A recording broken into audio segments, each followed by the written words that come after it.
Hey guys, Kate here. Thank you so much for checking out Planning Collective. Today I want to talk about a new resource that I put together. It's made to help couples that are planning their wedding at a unique venue.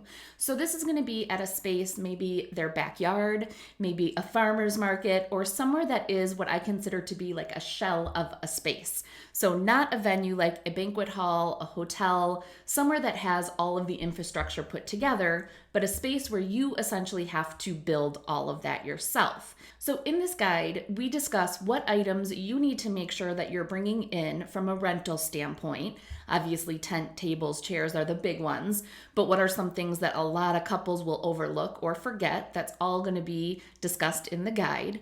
What staffing considerations do you need to make outside of wait staff and a bartender? Who else do you need to make sure that you have on site?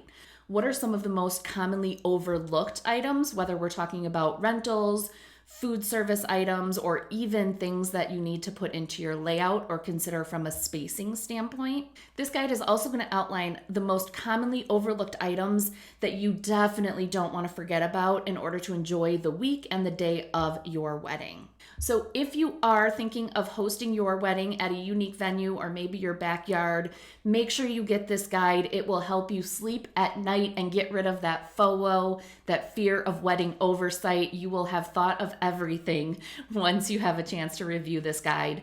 The link for instant access is in the description. Again, it is free and I can't wait to hear your feedback.